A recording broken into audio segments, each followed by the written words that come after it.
The morning sun filtered through the tall windows of Kensington Palace, casting long shadows across the marble floors. Prince William stood in his study, his hands trembling slightly as he held the letter that had arrived just hours before. The royal seal had been broken, the contents read and reread until the words blurred together in his mind. His father, King Charles, was dying. Kate found him there, still as a statue, the letter hanging loose in his grip. She had been looking for him everywhere, wondering why he hadn't come down for breakfast with the children. The sight of her husband's pale face and distant eyes told her everything she needed to know without a single word being spoken. "William," she whispered, stepping into the room carefully, as if the very air might shatter around them. He turned to her slowly, his blue eyes filled with a pain she had rarely seen, not since the dark days following his mother's death. Without speaking, he handed her the letter. Kate's hand shook as she read the doctor's careful words, the medical terms that all pointed to one devastating conclusion. King Charles had perhaps weeks, maybe a month if they were fortunate. The silence that followed was deafening. Kate set the letter down on the desk and moved toward her husband, wrapping her arms around him as he finally allowed himself to collapse into her embrace. His shoulders shook with silent sobs, the weight of impending loss and future responsibility crushing down upon him like a physical force. "I'm not ready," he whispered against her shoulder, his voice breaking. "I thought we'd have more time. I thought he'd live to see George become a man, to watch Charlotte grow up, to hold Louis when he takes his first steps into real responsibility." Kate held him tighter, her own tears flowing freely now.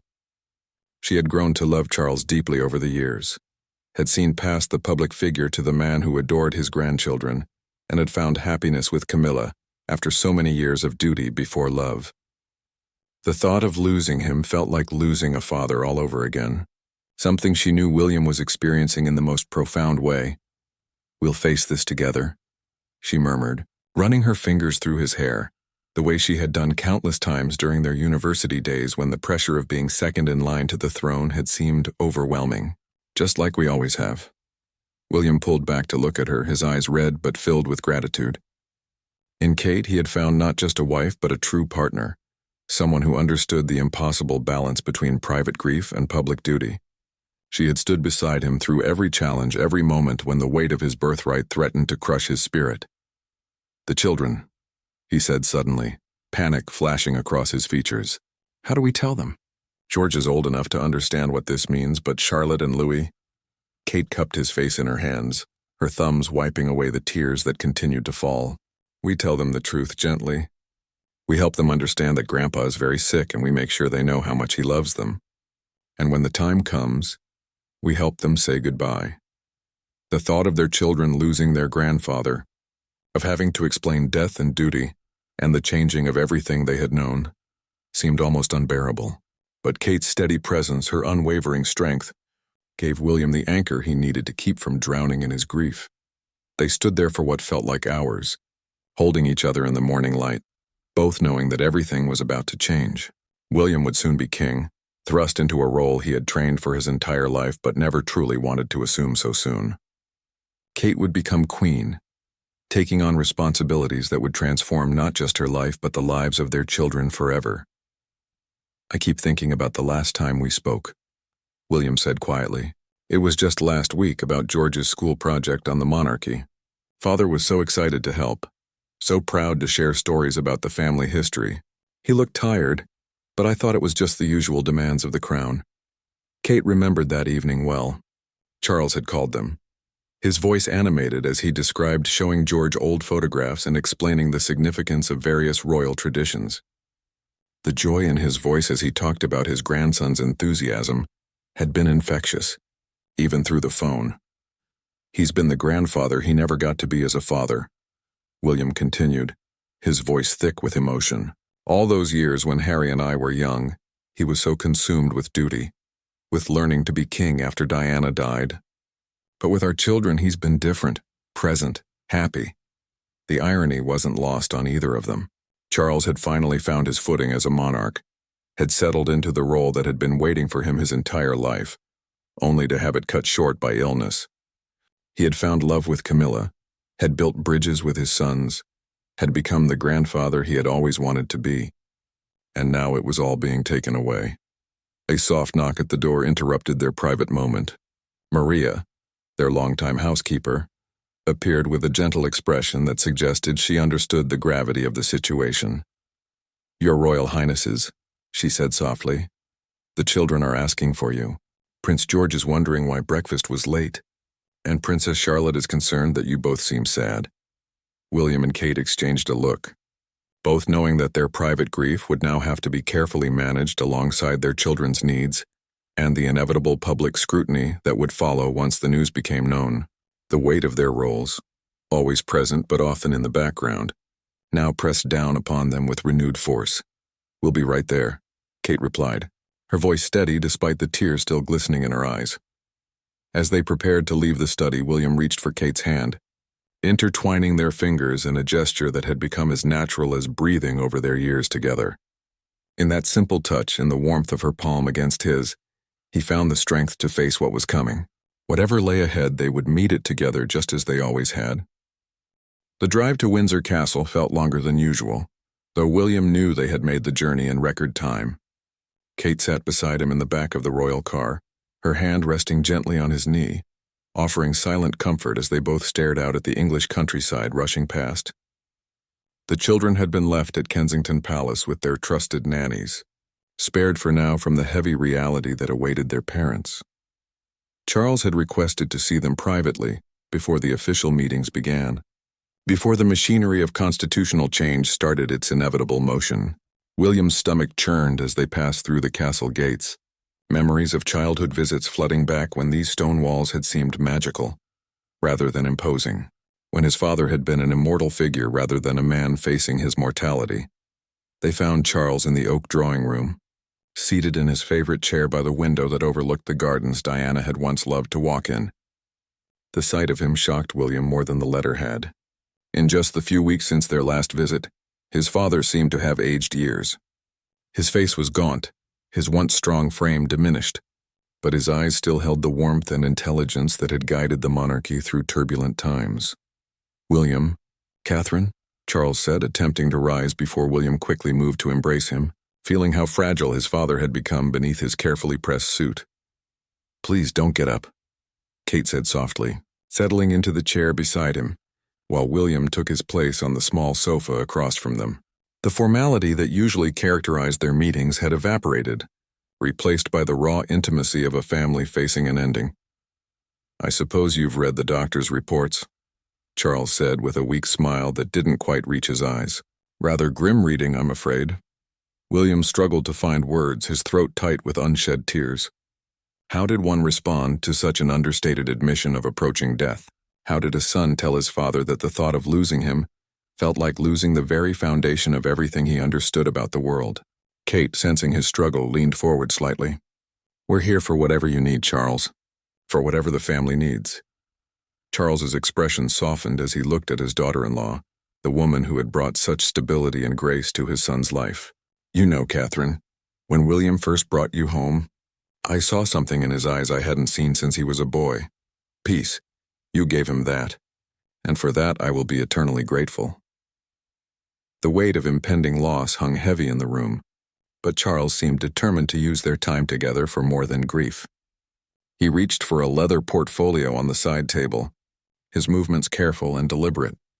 "There are things we need to discuss," he said, his voice taking on the tone William recognized from childhood lessons about duty and responsibility. Practical matters that cannot wait for after. William felt the familiar surge of panic that had plagued him since childhood, whenever the reality of his future role became too immediate. "Father, perhaps we should wait. You're still fighting this still dying," Charles finished gently, "and still king, which means there are responsibilities that cannot be postponed because they make us uncomfortable." Kate watched the exchange between father and son, seeing the complex layers of love, duty, and fear that bound them together. William had always struggled with the burden of his destiny, finding freedom and happiness in his military service and his family life. The thought of ascending to the throne had always felt distant, theoretical. Now it loomed before him like an approaching storm.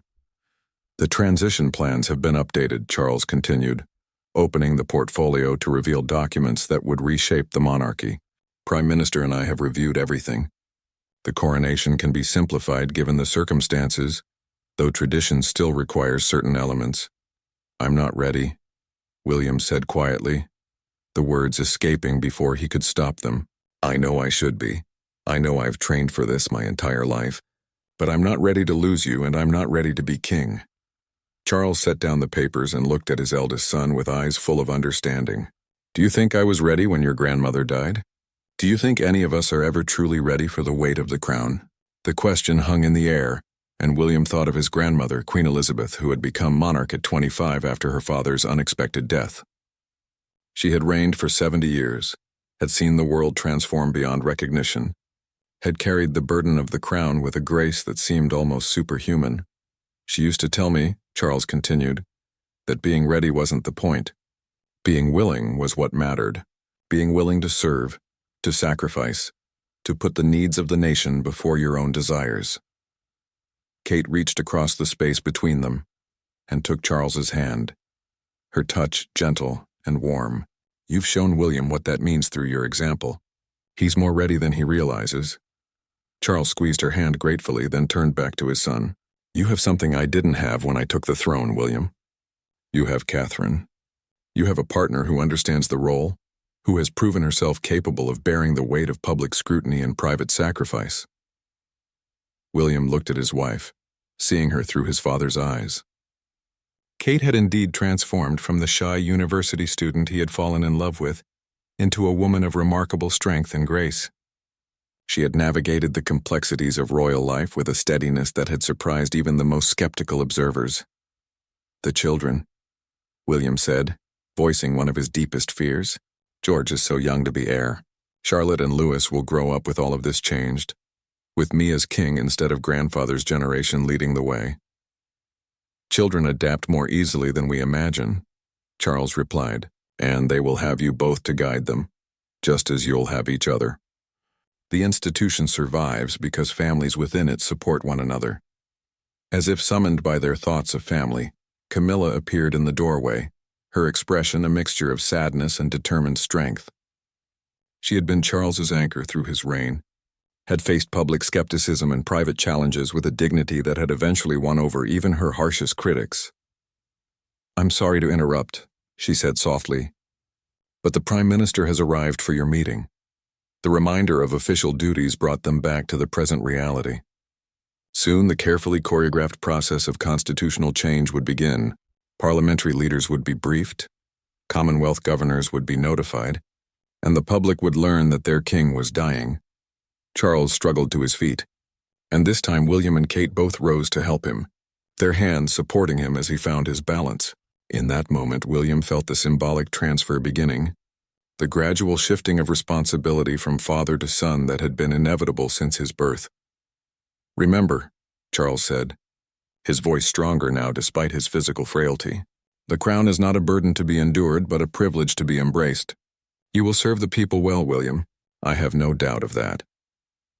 As they prepared to leave the private sanctuary of the drawing room for the public demands of constitutional duty, William felt Kate's hand slip into his once again.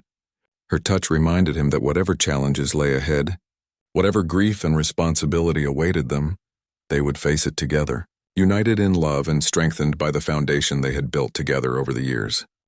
The following weeks passed in a blur of careful preparations and stolen moments of normalcy. The news of King Charles's illness had been announced to the public, with the measured dignity expected of royal communications. But behind palace walls, the reality was far more complex and emotionally charged.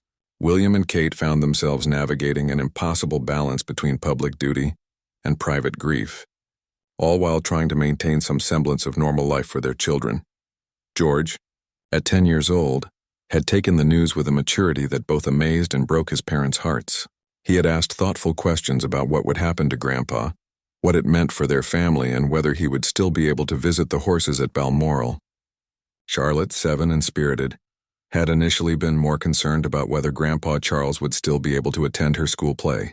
Louis, still so young at 5, seemed to understand only that the adults around him were sad. Though he couldn't quite grasp why, Kate had spent hours with each child individually, answering their questions with gentle honesty, while trying to prepare them for changes they couldn't fully comprehend. The hardest part was explaining that Grandpa wasn't getting better, that sometimes people became sick in ways that doctors couldn't fix, no matter how much everyone wanted them to.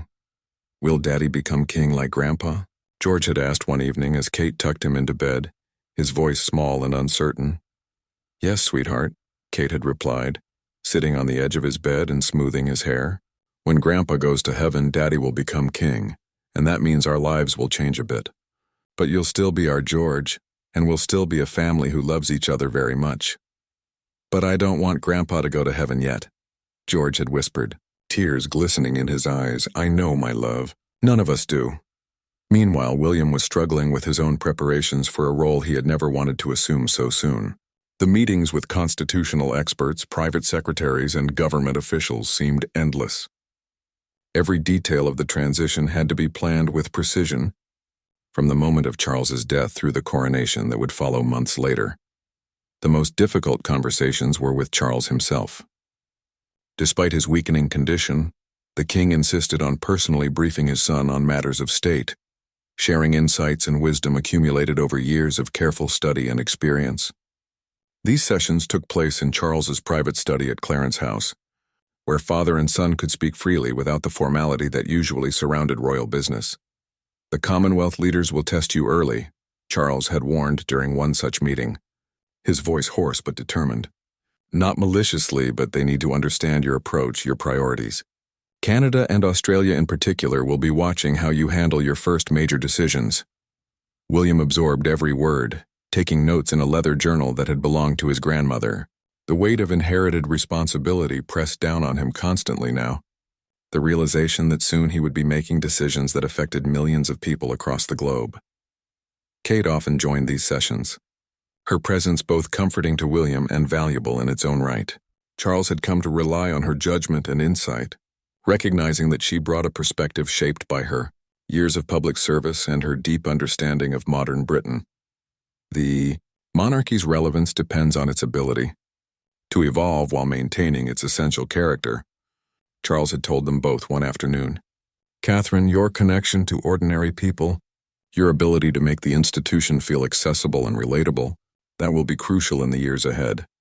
Kate felt the weight of his words, understanding that she too was being prepared for a transformation that would change everything about her life. She would become queen consort, a role that carried immense symbolic importance and required a careful balance of tradition and modernity. The most painful moments came when Charles's strength failed him entirely. There were days when he was too weak to leave his bed, when the conversations about constitutional duty gave way to simpler exchanges about family memories and love. William would sit beside his father's bed, holding his hand while they talked about inconsequential things, both men treasuring these peaceful interludes. During one such visit, Charles had asked about the children's recent activities, his eyes lighting up as William described Charlotte's latest theatrical performance. "For the family and Louis's determination to teach the palace corgis new tricks, I want them to remember me as their grandfather, not as the king who died," Charles had said quietly. "I want them to remember the man who taught George to fish, who built sandcastles with Charlotte at Sandringham, who read stories to Louis even when official duties called." "They will," William had promised, his voice thick with emotion. "They'll remember all of that and more." The constitutional machinery continued its careful preparations, even as the family struggled with the personal reality of impending loss. Documents were drafted and signed, ensuring a smooth transition that would maintain stability for the nation. The Archbishop of Canterbury met privately with William, discussing the theological and spiritual aspects of kingship that went far beyond the political responsibilities. Kate found herself spending more time with Camilla, learning from a woman who had navigated the complexities of royal life while maintaining her own identity and supporting her husband through the challenges of his reign. Their conversations often took place in the garden at Clarence House, where they could speak freely away from listening ears. "The hardest part isn't the public scrutiny or the endless engagements," Camilla had confided one afternoon as they walked among the roses Charles had planted. "It's watching the person you love carry the weight of the crown, knowing you can't take it from them but wanting desperately to share the burden." Kate understood exactly what she meant. She had watched William struggle with the approaching responsibility, had seen him wake in the middle of the night, staring at the ceiling as he worried about decisions he would soon have to make. Her role was to be his anchor, his source of strength and perspective, but sometimes the weight of that responsibility felt overwhelming. The children adapted to the changing atmosphere in their own ways. George became more serious, more aware of the significance of events unfolding around him. Charlotte threw herself into her activities with even more enthusiasm, as if her energy could somehow ward off the sadness that hung over the family. Louis, perhaps most wisely, continued to approach each day with the uncomplicated joy of a 5-year-old, reminding the adults around him that life continued even in the face of loss. As Charles's condition continued to deteriorate, the family began to prepare for the final goodbye that none of them wanted to face, but all of them knew was approaching. The love that bound them together would have to be strong enough to carry them through the transformation that awaited, when private grief would become public duty, and their lives would change forever. The call came at 3 a.m. on a Tuesday in late autumn. William's private secretary's voice was gentle but urgent, the words William had been dreading for weeks finally spoken into the darkness of their bedroom at Kensington Palace.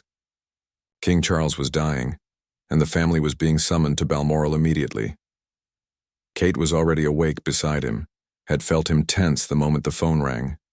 In the dim light filtering through their curtains, she could see the resignation. In his eyes, the knowledge that this was the call that would change everything. Without words, they both began moving with the practiced efficiency of people who had prepared for this moment, even while hoping it would never come. The children had to be woken, though they were too young to fully understand the urgency that had their parents moving through the palace halls with such quiet determination. The staff, already alerted, had prepared for the journey north with the careful precision that marked all royal emergencies. By 4:30, they were in the air, the royal helicopter carrying them through the pre-dawn darkness toward Scotland. William stared out at the landscape below, remembering countless family holidays at Balmoral, the castle that had always represented refuge and peace for the royal family. His grandmother had died there just over 2 years earlier, surrounded by the Highland scenery she had loved so deeply. Now his father was following the same path, choosing to spend his final days in the place that had given him the greatest happiness. Kate held his hand throughout the flight, her thumb tracing gentle circles on his palm in a gesture that had become their private language of comfort over the years. The children dozed fitfully in their seats, George occasionally waking to look around with eyes too serious for his age, while Charlotte and Louis slept the deep sleep of childhood, still innocent of the magnitude of what was unfolding. Balmoral, in the early morning mist, looked like something from a fairy tale, its towers and turrets emerging from the Highland fog with an otherworldly beauty. But as their car pulled up to the main entrance, William could see the subtle signs that this was no ordinary visit. The staff moved with the careful solemnity reserved for the most serious occasions, and Camilla was waiting at the door, her face pale but composed. "He's been asking for you," she said simply, embracing William with a fierce tenderness before turning to Kate and the children. "He's so glad you're here." Charles was in the main bedroom overlooking the gardens, propped up against pillows that made him seem even more fragile than he had during their last visit to Windsor. But his eyes were alert, and when he saw William enter the room, his face lit up with a smile that reminded everyone present of the vital man he had been just months before.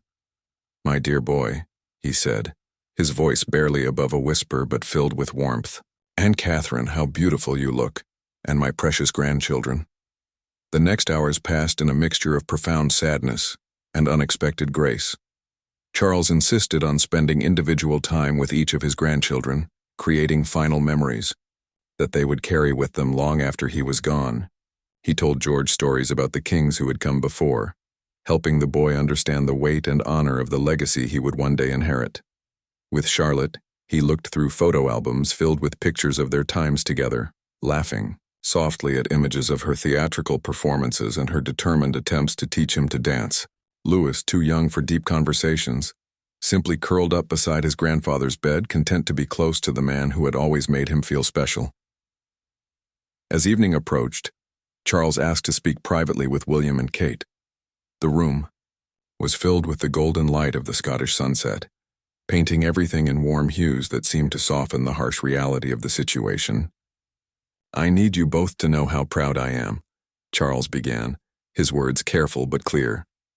"William, you have grown into the man I always hoped you would become. Strong, compassionate, dedicated to service but never forgetting the importance of family." William struggled to find words, his throat tight with emotion. How could he adequately express what his father had meant to him, especially in these final moments when everything felt so urgent and precious? "And Catherine," Charles continued, turning to his daughter-in-law with eyes full of gratitude, "you have been the greatest gift to this family. You have brought joy and stability to William's life, and you have shown grace under pressure that reminds me of the very best qualities of the monarchy." Kate felt tears streaming down her face as she listened to this man she had come to love so deeply share his final thoughts. She thought of the young woman she had been when she first met William at university, never imagining that she would one day be sitting beside a dying king, preparing to become queen herself. "The transition will be difficult," Charles continued, addressing them both. "There will be moments when the weight of responsibility feels unbearable, when the scrutiny becomes overwhelming. But remember that you have each other, and you have the love and support of people who believe in the institution you represent." As the night deepened, other family members began to arrive. Harry flew in from California, his face etched with grief as he embraced his father and brother. The years of distance and difficulty seemed to melt away in the face of impending loss, replaced by the fundamental bonds of family that transcended public disagreements.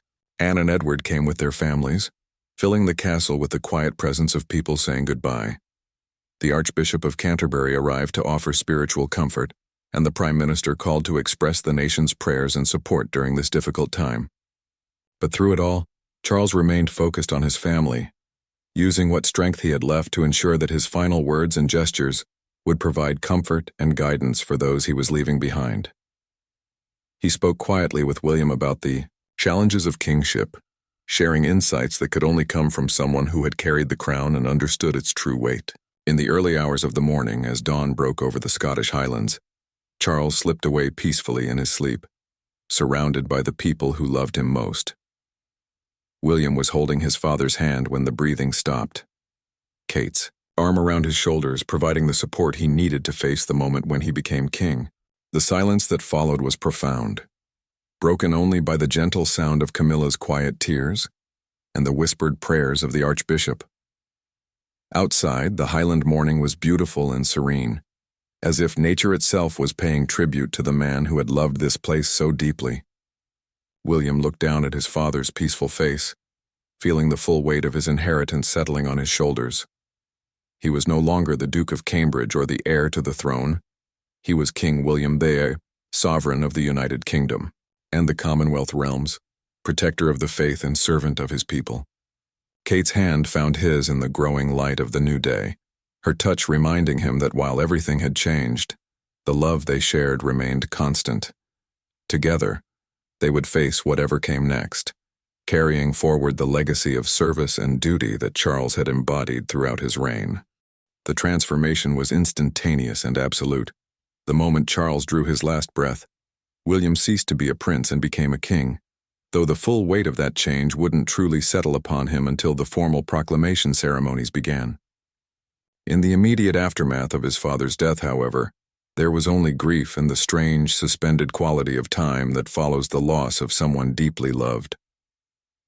Kate found herself moving through the next hours with a clarity that surprised her. While William sat in stunned silence beside his father's body, she quietly coordinated with the household staff and royal officials who had descended upon Balmoral. The machinery of constitutional change had begun the moment Charles's doctor officially confirmed his death, but someone still needed to ensure that the human elements were not forgotten in the formal protocols. The children were her first priority.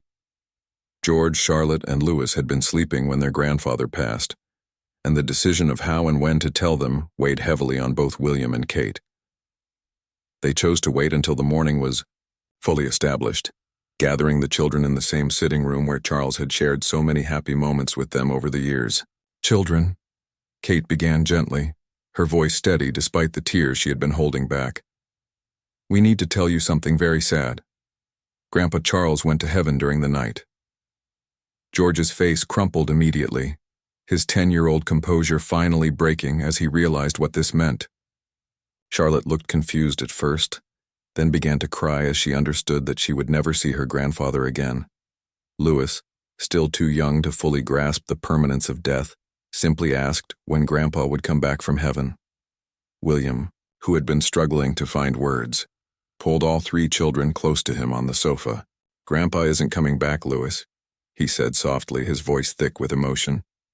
"But he loved you all so very much, and he wanted you to know that love will always be with you, even though he's gone." The questions that followed were heartbreaking in their innocence. Charlotte wanted to know if Grandpa was with Granny Diana and Great-Granny Elizabeth in heaven. George asked if this meant Daddy was now the king, and what that would mean for their family. Louis simply wanted to know if they could still visit the horses at Balmoral without Grandpa there. Kate and William answered each question with patience and honesty, trying to balance the children's need for truth with their capacity to understand. The hardest part was explaining that yes, Daddy was now the king, and that meant many changes for their family, but that they were still loved and protected and that they would face these changes together. As the day progressed, the formal requirements of royal death began to intrude upon their private grief. The Prime Minister arrived to meet with the new king, offering condolences and discussing the immediate constitutional requirements. The Lord Chamberlain, as tradition demanded, oversaw the formal procedures that would culminate in the public announcement of Charles's death and William's accession. But before any public announcements could be made, there were family calls to make. William spoke with world leaders who had worked closely with his father, accepting their condolences and assuring them of continuity in Britain's international relationships. Kate called her own family, her voice breaking as she shared the news with her parents and siblings who had grown to love Charles deeply over the years. The most difficult call was to Harry, who had returned to California just 2 days earlier after spending precious final time with his father. Despite the geographical distance and the emotional distances that had developed between the brothers in recent years, Harry's grief was profound and genuine. The shared loss seemed to bridge some of the gaps that had opened between them, reminding both men of the fundamental bonds of family and shared experience. As afternoon turned to evening, William and Kate found themselves alone for the first time since Charles's death, sitting in the garden where he had so often walked with his grandchildren. The silence between them was comfortable but heavy, filled with the weight of all that had changed and all that lay ahead. "I keep thinking about the last thing he said to me," William said quietly, staring out at the highland landscape that had provided such peace to his father. "He told me to remember that being king wasn't about me. It was about service. That the crown was a trust, not a privilege." Kate took his hand, intertwining their fingers in the gesture that had become their anchor through every storm. "He was right," she said simply. "And he also knew that you understood that better than anyone." The practical realities of their new roles were beginning to assert themselves even in these first hours of grief. Kate was no longer the Duchess of Cambridge, but Queen Consort, a title that carried weight and responsibility she was only beginning to comprehend.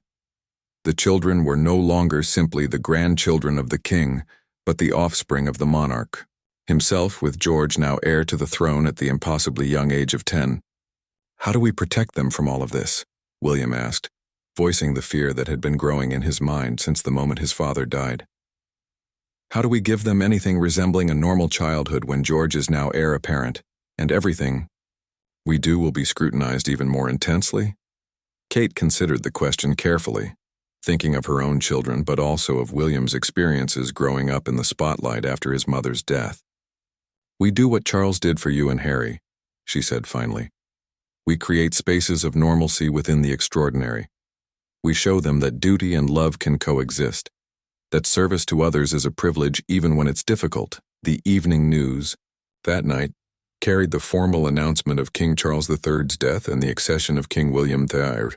The couple watched the broadcast from their private sitting room, seeing their lives transformed into history, even as they were still processing the personal reality of their loss.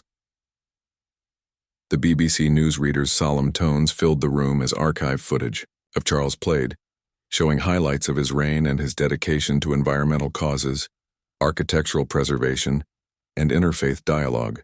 There were clips of his coronation, his marriage to Camilla, and his interactions with world leaders, but also more intimate moments with his family, including recent footage of him with his grandchildren.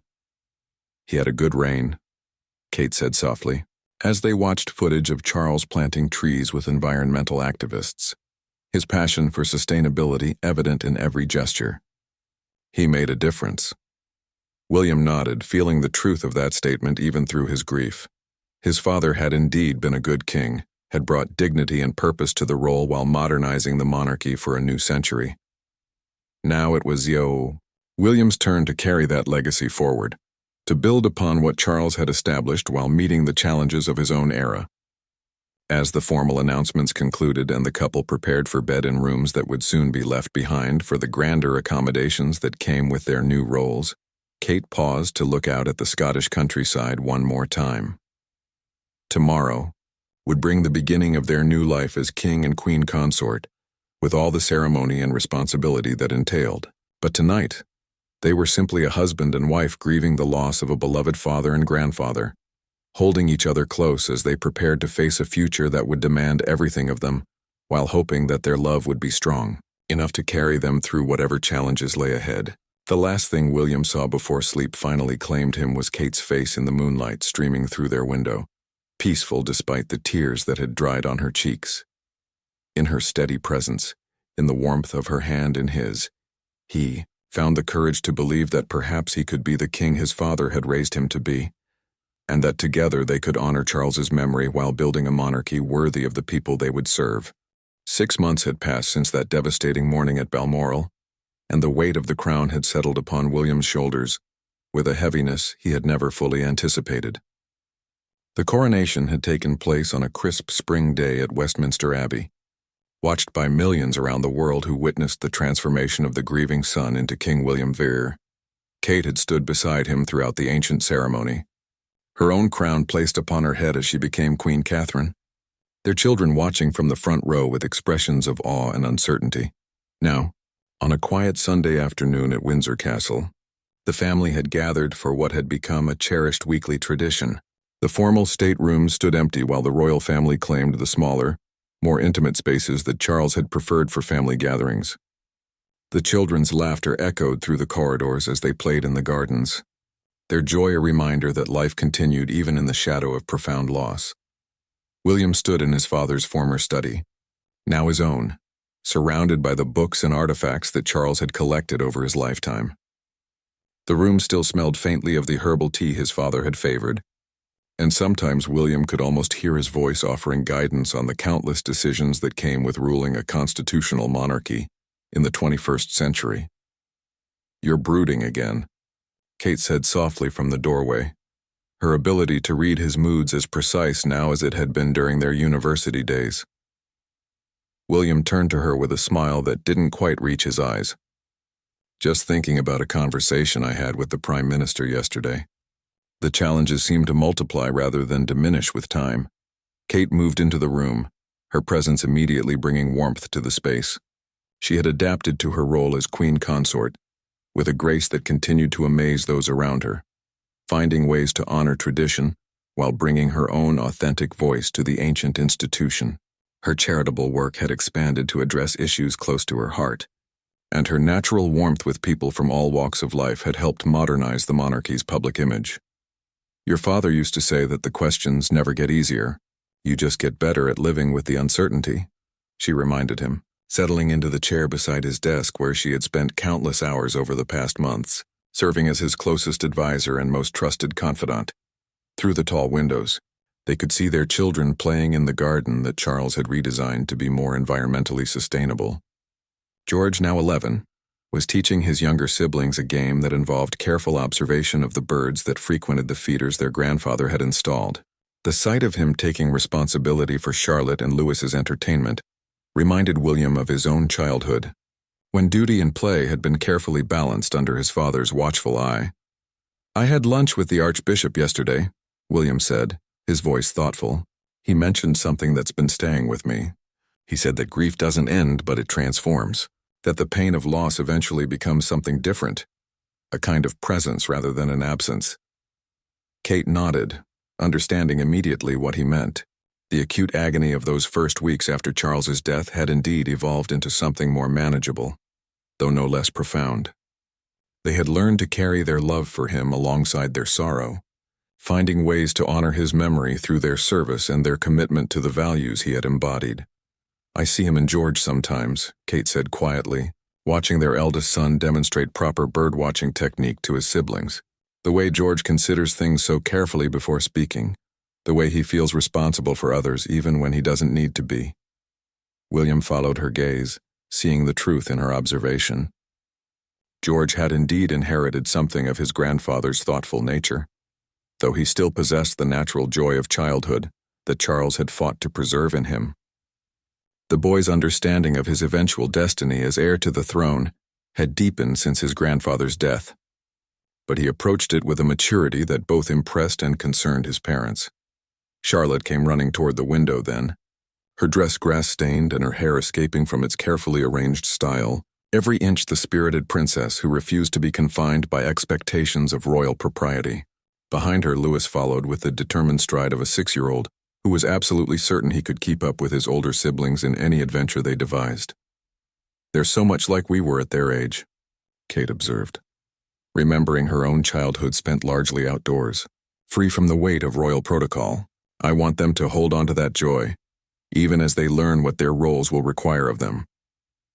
William reached for her hand, a gesture that had become as natural as breathing over their years together.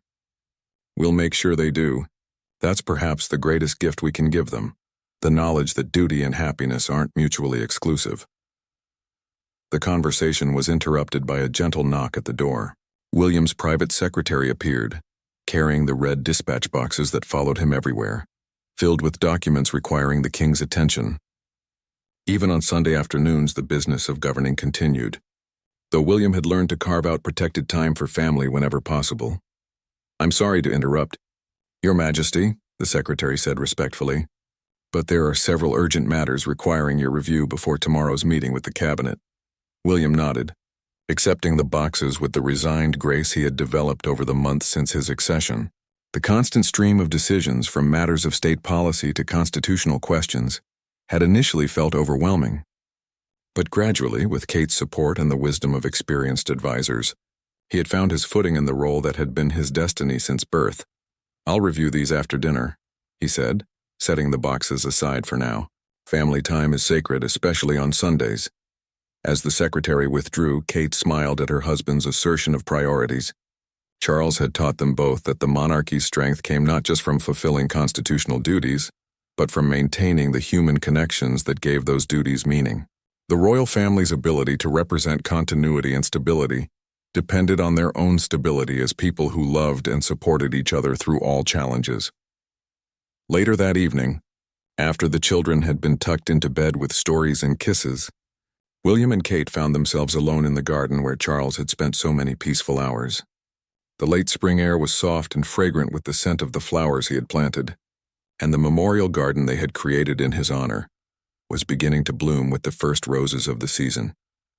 "Do you think he would be proud of how we're handling everything?" William asked, voicing the question that haunted him in quiet moments despite the public approval his reign had received. Kate considered the question seriously, thinking of the man who had raised William with such care and wisdom, who had prepared him for this role while hoping it would come much later in life. "I think he would see you growing into the king he always believed you could be," she said finally. "And I think he would be amazed by how our children are thriving despite all the changes." They stood together in comfortable silence, watching the stars emerge in the darkening sky above Windsor Castle. The weight of the crown would always be with them. The responsibilities of their roles would continue to challenge and demand everything they had to give. But in moments like this, surrounded by the evidence of love and continuity that Charles had helped them build, they found the strength to carry on.